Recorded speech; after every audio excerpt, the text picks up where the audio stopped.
आदरणीय पंडित प्रवर श्री दौलत राम जी साहब बतलाते हैं कि यह जीव इस संसार में तत्वों की विपरीत श्रद्धा के कारण भटक रहा है।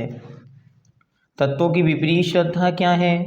तो तत्वों की विपरीत श्रद्धा में क्रमशः 5-7 तत्वों के एक एक की विपरीत श्रद्धा बतलाई जा रही है। तो सबसे पहले जीव तत्व की विपरीत श्रद्धा बतलाई कि जीव पुद्गल धर्म अधर्म आकाश काल इन द्रव्यों से भिन्न है, अलग है, लेकिन विपरीतता के कारण यह इस शरीर को ही आत्मा मानता है।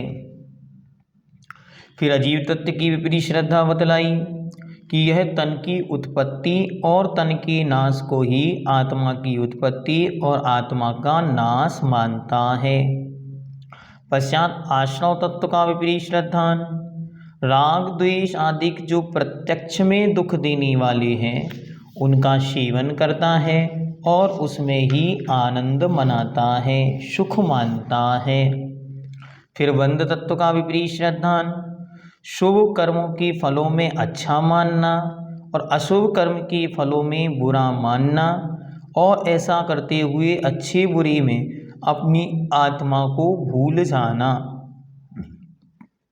संवर तत्व का विपरीत श्रद्धा, आत्मा के हित के लिए वैराग्य स्वाध्याय और ज्ञान था, लेकिन वह आत्मा को कष्टदायक मानता रहा। जब कोई आत्मकल्याण की बात हुई तो समझ में नहीं आई।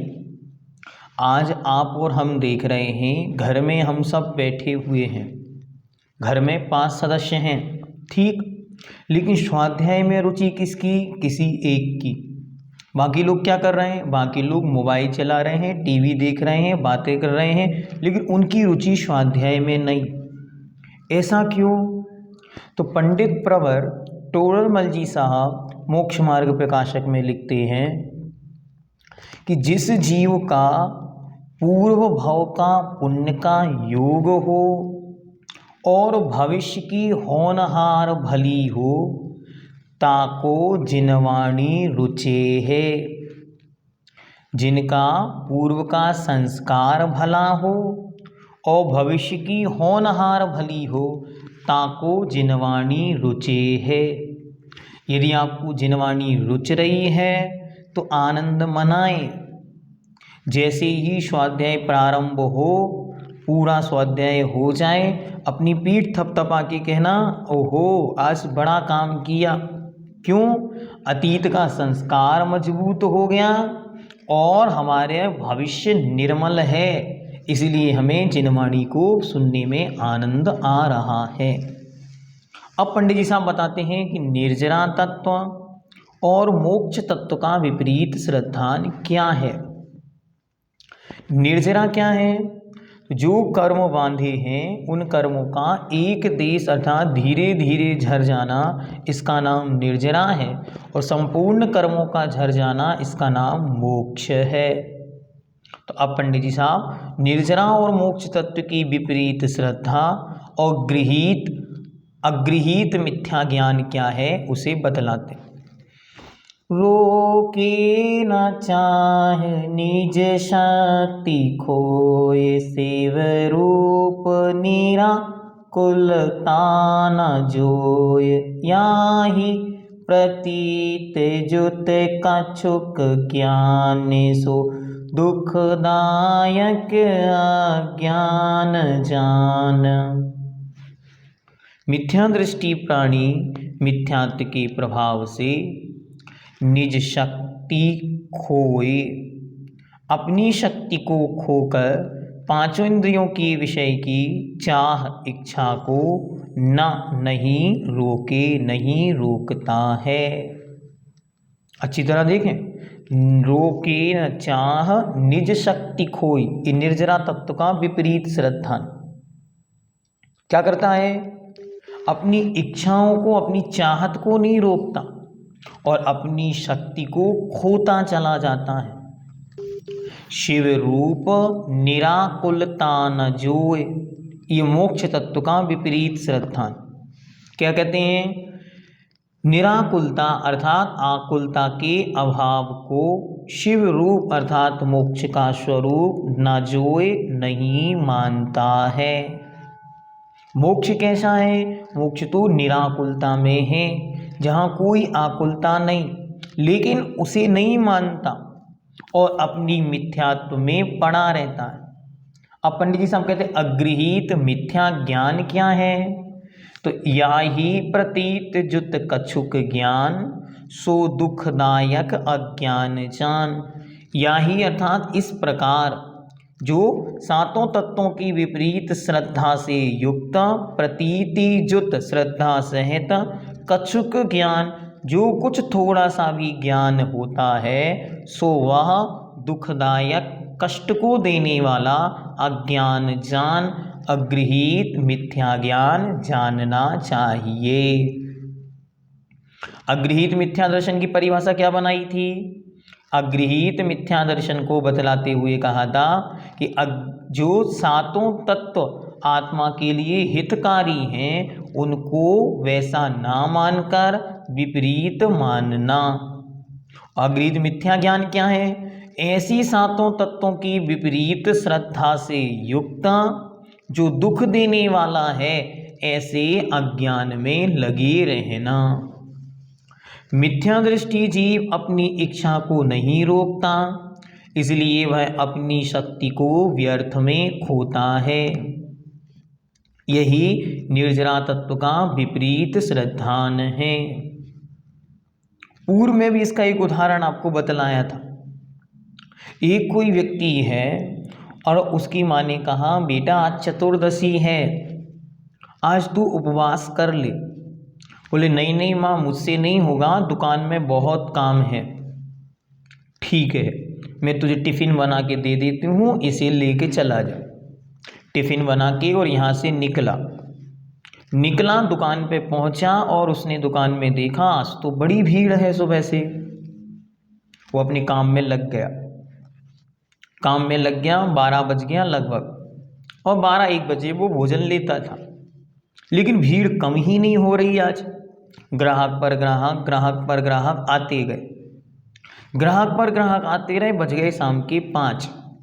उसे याद आया माँ ने कहा था आज चतुर्दशी है, इसलिए जल्दी से अंथो कर लेता हूँ, टिफ़िन रखा ही है, रात में नहीं खाऊंगा। और जैसे ही टिफ़िन उसने खोला इतने में 4 ग्राहक और आ गए। उसने टिफ़िन बंद किया और वापस आके फिर काम में लग गया। शाम को घर पहुंचा, रात में घर पहुंचा, घर में जाके उसने टिफ़िन रखा, माँ ने टिफ़िन देखा, ओहो बड़ी प्रसन्न माँ। क्यों? अरे मेरा बेटा कितना अच्छा, मैंने इससे कहा था चतुर्दशी का उपवास कर ले, और इसने उपवास कर लिया। अब अच्छी तरह समझना। तब उस बच्चे से पूछा क्यों तूने आज उपवास कर लिया? हाँ माँ आज ग्राहक बहुत थे तो मैंने सोचा आज उपवास कर लूँ। इसे कहते हैं निर्जरा तत्व का विपरीत श्रद्धान। की शक्ति तो है 4 उपवास कर लेने की, लेकिन धर्म के नाम पर कुछ नहीं होता, भूख लगाती है। और ग्राहक के नाम पर, काम के नाम पर, अस्पताल के नाम पर डॉक्टर ने कह दिया अब 2 दिन भोजन नहीं मिलेगा, अस्पताल में ही रहना है, आराम से पड़ा रहेगा, कुछ नहीं खाएगा। और वही कोई मुनि महाराज कह दें, भैया जी कह दें कि भैया कल अष्टमी है और सबको भोजन नहीं करना है, तो क्या होगा? कहीं कल से हमको स्वाध्याय में नहीं जाना है, ऐसा कैसा स्वाध्याय भूखा रखते हैं? तो इसको अच्छी तरह हमको समझना है कि हमने कैसे निर्जरा तत्व की विपरीत श्रद्धा करके रखी कि अपनी शक्ति 5 इंद्रियों के विषयों में तो खो रहे हैं, लेकिन आत्म कल्याण के क्षेत्र के लिए कुछ भी नहीं। रोके न चाहे, अपनी इच्छाओं को रोकना नहीं आता। एक दिन क्या, एक क्षण के लिए भी, इसीलिए कहा स्वाध्याय परम तपः। इस समय बैठ के मोबाइल टीवी देख रहे होते, लेकिन उतनी देर इच्छाएं रुककर और स्वाध्याय में लग गई, इसलिए स्वाध्याय परम तप है। अब कहते हैं मोक्ष। निर्जरा क्या कहा था? कर्मों का झरना, इसका नाम निर्जरा है। तो जितना जितना हम तप करेंगे उतनी उतनी निर्जरा होगी। तपसा निर्जरा च। लेकिन तप नहीं कर रहा है, अपनी इच्छाओं को नहीं रोकता, इसलिए बराबर कर्म बढ़ते चले जाते हैं। ये हो गया कर्म। निर्जरा तत्व का विपरीत श्रद्धान। अब मोक्ष क्या है? तो निराकुलता का नाम मोक्ष है, जहाँ कोई आकुलता नहीं, जहाँ कोई कर्मों का बंधन नहीं, जहाँ आत्मा अनंत ज्ञान, अनंत दर्शन, अनंत शक्ति और अनंत सुखों के साथ निवास करती है, उसका नाम मोक्ष है। लेकिन क्या करता है? वह आकुलता या चिंताओं से रहित मोक्ष तत्व को नहीं समझ पाता। यह मोक्ष तत्व का विपरीत श्रद्धान है। किसी से कहो मोक्ष ऐसा होता है तो क्या कहेगा? अच्छा, इसीलिए तो मैं स्वाध्याय नहीं करता। स्वाध्याय करो तो जो दिखता नहीं, जो होता नहीं, उसकी बातें ज़्यादा बतलाई जाती, इसलिए मैं महाराज जी के प्रवचन ही नहीं सुनता। और मोक्ष की बातें होती हैं, क्या मोक्ष मोक्ष लगा के रखा, होता भी है कि नहीं होता? क्योंकि जाने जो जिन है जय भाजन मिटा उन्हीं का फेरा है। जो गए वो लौट कर आए नहीं, और जो आज तक गए नहीं वो उसकी बातें करते हैं। इसलिए मुझे तो मोक्ष की बातें समझ में नहीं आती। ये है मोक्ष तत्व का विपरीत श्रद्धा, कि जो मोक्ष गए तो वे लौट कर आते नहीं, वे आते तो हम उनसे पूछ लेते ये क्यों भाई, मोक्ष में कैसा लगता। लेकिन महावीर स्वामी गए, आज 2550 वर्ष बीत गए, वो लौट कर आए नहीं। अब वो लौट कर आते नहीं, और जो यहाँ हैं उनको मोक्ष मिला नहीं, इसलिए मैं मोक्ष को नहीं मानता।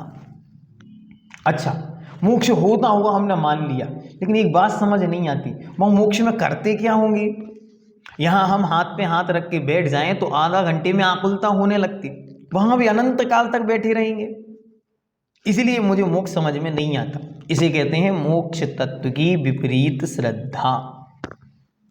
अरे इतना आनंद है, इतना सुख है कि उस सुख का कभी अंत नहीं होता। अच्छा, एक उदाहरण से समझाओ, एक उदाहरण बतलाते। जब घर में सुख के दिन आए, आनंद के दिन हो, तब दिन कैसे बीतते हैं पता ही नहीं चलता। अरे कोई आ रहा है, कोई जा रहा है, किसी का होश नहीं। क्यों? अभी हम सुख में मग्न हैं। जब संसार की इतने से सुख में इतने मग्न हो जाते हैं कि दिन, सप्ताह और महीने बीत जाते हैं, किसी की खबर नहीं, तो जिनको अनंत सुख मिल जाए और निराबाध हो, कोई बाधा ना हो, तो फिर क्या कहना। तो ऐसे अनुपमेय सुख का नाम मोक्ष है। लेकिन वो तो जानते नहीं और उसके विषय में विपरीत मान्यता बनाकर बैठ जाते हैं। इस प्रकार यहाँ तक सातों तत्वों की विपरीत श्रद्धा पंडित जी साहब ने अच्छी तरह बतलाई। अब हमारा कर्तव्य, हमें इन सातों विपरीत श्रद्धाओं को, विपरीत मान्यताओं को निकालना है और दृढ़ श्रद्धा नहीं बनना है कि मैं आत्मा हूँ, मैं जीव द्रव्य हूँ, मैं जीव तत्व हूँ, मैं जानने देखने वाला हूँ। न मेरा कभी जन्म हुआ है, न मेरी कभी मृत्यु होगी। मैंने और शरीर ने मिलकर जो किया उससे कर्मों का आना हुआ, इसका नाम आश्रव है। यही मुझे आज तक दुख सुख देने वाला है। जो जो मैंने पूर्व जन्मों में बांधा था, वही पुण्य और पाप का फल यहाँ सुख और दुख का देने वाला है, अन्य और कोई नहीं। इसलिए मैं सुख में हर्ष नहीं मनाऊंगा और दुख में बैठकर रोऊंगा नहीं। और आगे कहते हैं संवर तत्व, जो वैराग्य और ज्ञान है, ये मेरी आत्मा के हित का साधन है। मैंने 12 वर्षीय पाठ्यक्रम में एडमिशन नहीं लिया, मैंने तो अपने केवल ज्ञान का रजिस्ट्रेशन करा लिया। मैंने 12 वर्षीय पाठ्यक्रम में एडमिशन नहीं लिया, मैंने तो प्रतिदिन आधा घंटा 45 मिनट का अपना स्वाध्याय रूपी तप प्रारंभ कर दिया। क्योंकि मुझे समझ में आ गया तपसा निर्जरा च, तप से संवर और निर्जरा होती है। इसलिए मैं अब तपस्या में लग गया। मुझसे उपवास होते नहीं, मुझसे मुनि दीक्षा ली नहीं जा रही, आरिका बना नहीं जा रहा। घर गृहस्थी में रहकर मैं तो 40-45 मिनट रोज निर्विकल्प पंच इंद्रियों के विषयों से दूर हटके एक स्थान पर बैठकर निराकुल होकर स्वाध्याय में लगाऊंगा। इसी का नाम संवर है। और इस समय जो भी कर्म का उदय आएगा वो झड़ता चला जाएगा, यही निर्जरा है। और एक दिन में उस परम निर्ग्रंथ दिगंबर मुनि मुद्रा को धारण कर, व्रतों को धारण कर सल्लेखना पूर्वक समाधि मरण करूँगा, ऐसी भावना भाता है ये संवर और निर्जरा। और अंत में वह पर दुर्लभ क्षण आएगा जब मैं संपूर्ण कर्मों से विदा होकर साक्षात अनंत सिद्धों के सागर में उस सुख में निमग्न हो जाऊंगा। ये सातों तत्व की श्रद्धा ऐसी बनानी है। आइए अब आगे चलते हैं और पंडित जी साहब बतलाते हैं अगृहीत मिथ्या ज्ञान। अगृहीत मिथ्या ज्ञान क्या है? तो इस प्रकार अर्थात सातों तत्वों की जो विपरीत श्रद्धा है, उस श्रद्धान से युक्त जो कुछ ज्ञान होता है वह दुखदायक अगृहीत मिथ्या ज्ञान है, ऐसा जानना चाहिए। जो कुछ भी ज्ञान हमारे हृदय में है, मस्तिष्क में बसा हुआ है, चाहे वो थोड़ा सा हो चाहे बहुत बड़ा हो, अगर हमारी प्रतीति हमारी श्रद्धा खोटी है तो हमारा ज्ञान भी खोटा ज्ञान है। जब तक श्रद्धा अज्ञानमय है तब तक सारा ज्ञान भी अज्ञान है। कितना भी अध्ययन करके रखा हो, बड़े बड़े शास्त्र पढ़ लिए हों, लेकिन यदि श्रद्धा समीचीन नहीं होती है, श्रद्धा मजबूत नहीं है, श्रद्धा वास्तविक और यथार्थ नहीं है, तो अभी उसे मिथ्या ज्ञान ही जानना चाहिए। आइए अब आगे पंडित जी साहब दूसरी ढाल छंद नंबर 8 अगृहीत मिथ्या चारित्र का लक्षण बतलाते हैं। जो किसी से ग्रहण नहीं किया, ऐसा कैसा है बतलाते। इन जुत विषयन में जो प्रवृत्तता को जानो मिथ्या चरित्र, यो मिथ्यात्वादि निसर्ग जे अवजी गृहीत सुनिए सुतेह। जो विषयन में, पांचों इंद्रियों के विषयों में इन जुत अर्थात ऐसे मिथ्या श्रद्धा और ऐसी मिथ्या ज्ञान से युक्त प्रवृत्ति करता है, आचरण करता है, क्रिया करता है, ताको उसको मिथ्याचारित्र अगृहीत मिथ्याचारित्र जानो समझना चाहिए। यूं ऐसे निसर्ग अगृहीत मिथ्यात्वादि मिथ्या दर्शन, मिथ्या ज्ञान और मिथ्याचारित्र कहे गए हैं। अब जो गृहीत मिथ्या दर्शन ज्ञान चारित्र हैं, ते उनको सुनिए। यहाँ तक पंडित जी साहब ने अगृहीत की चर्चा की। अब गृहीत का प्रारंभ आगे करेंगे। क्या कहा? तो कहते हैं मिथ्या दर्शन और मिथ्या ज्ञान के साथ पांचों इंद्रियों के जो विषय हैं उनमें प्रवृत्ति आचरण करना ही मिथ्या चारित्र है, ऐसा समझना चाहिए। खोटी श्रद्धा और खोटे ज्ञान से युक्त जो कुछ भी आचरण है, जो कुछ भी किया जा रहा है, चाहे अच्छा हो और चाहे बुरा हो, सब कुछ मिथ्या चारित्र है, क्योंकि उसे आत्मा का बोध ही नहीं है। ये सब किस लिए करता हूँ ये भी ज्ञान नहीं है, बस करना है इसलिए कर रहा है। तो वह क्या है? बस पांचों इंद्रिय स्पर्शन रसना घ्राण चक्षु कर्ण, और इन पांचों इंद्रियों के विषय उनमें ही अपना सारा जीवन व्यतीत करता है। अब पंडित जी साहब कहते हैं इस तरह मिथ्या दर्शन, मिथ्या ज्ञान और मिथ्या चारित्र जो स्वभाव से ही अर्थात अनादिकाल से जीवों के बने रहते हैं, उनका वर्णन किया गया। अब गृहीत मिथ्या दर्शन, मिथ्या ज्ञान और मिथ्या चारित्र जो दूसरे के उपदेश से होते हैं, अभी तक कैसे थे? जो स्वभाव से हुए थे, जो हमारे स्वयं की अंतरंग की विपरीत धारणाओं से बने थे।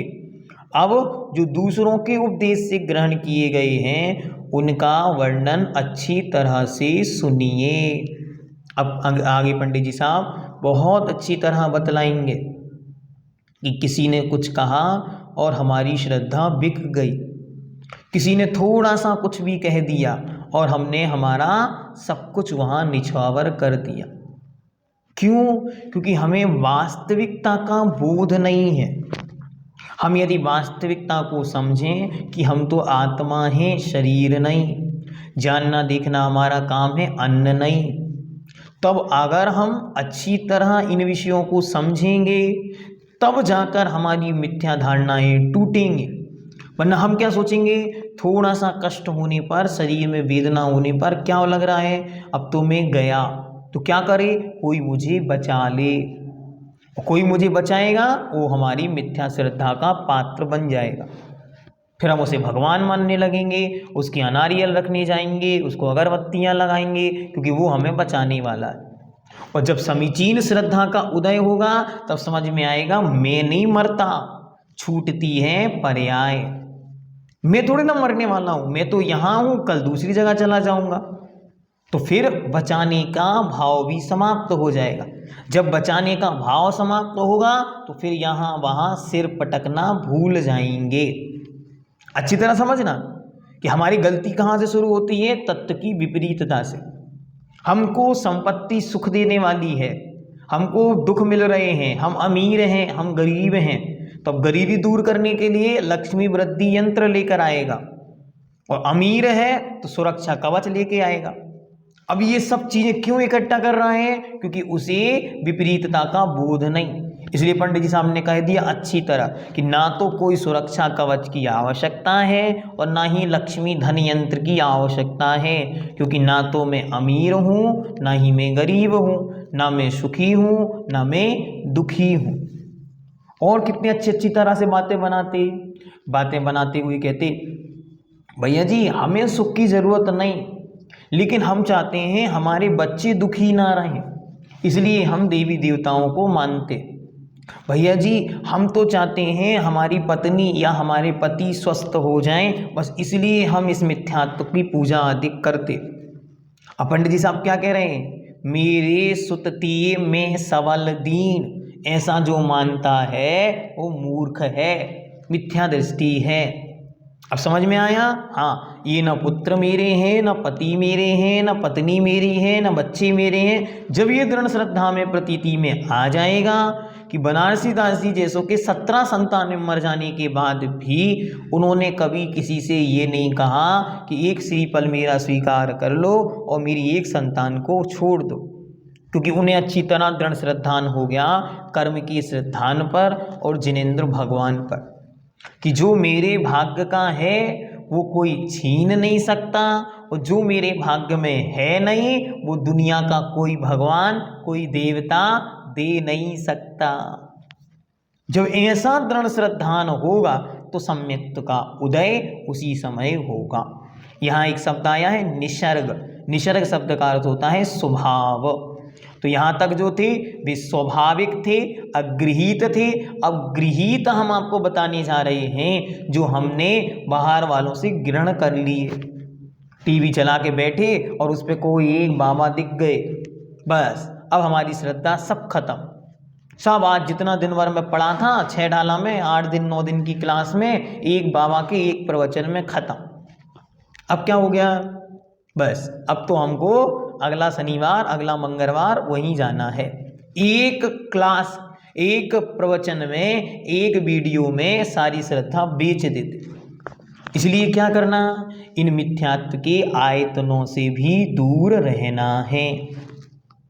किसी के यहाँ गए उसने बता दिया हमारे घर में बहुत परेशानी थी, हमने वहाँ जाना शुरू किया, हमारी परेशानी ख़त्म हो गई। अब मन में क्या चलता है दिन भर, ट्राई करके तो देख लो, ट्राई करने में कौन सी परेशानी, पता भी नहीं चलेगा। भैया जी के सामने कह देंगे, क्या महाराज जी को कह देंगे हमारा तो मिथ्यात्व का त्याग है, ट्राई करने में कौन सी बुराई।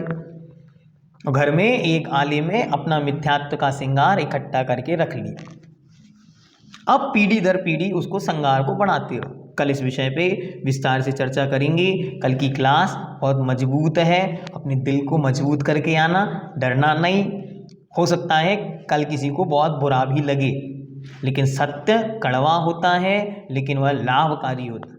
इसलिए कल वही लोग क्लास में आना जो लोग हृदय से मजबूत हों, ठीक है। कल क्लास में वही आना जो अपनी पुरानी मान्यताओं को छोड़ने के लिए दृढ़ हों, क्योंकि जब पंडित जी साहब सत्य सत्य कहेंगे तो फिर आप ऑप्शन नहीं उठाएंगे, फिर आपको ये नहीं सोचना पड़ेगा कि अरे हम कैसे छोड़ें।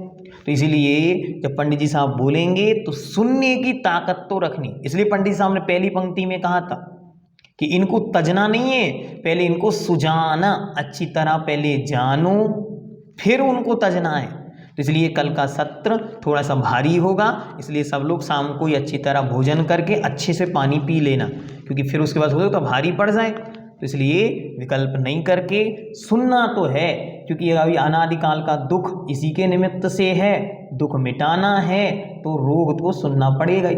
तो रोग जो है उसके विषय में कल चर्चा करेंगे। बहुत विस्तार से पंडित जी साहब मिथ्यात्व पर प्रहार करते हैं, और पंडित जी साहब ने जो धारणाएं हमारे हृदय में अनादिकाल से बैठी हैं उनको आप प्रक्षालन करना, उनको तोड़ना बहुत कठिन काम है। हम और आप इसके लिए तैयार हुए, इसलिए धन्यवाद के पात्र हैं कि हमने ये साहस किया। जो हमारे पूर्वज भी नहीं कर पाए वो हम कर पा रहे हैं, जो हमारी आने वाली पीढ़ियां भी पता नहीं कर पाए ना कर पाए, लेकिन हम करने के लिए तैयार हैं। ये हमारा सौभाग्य।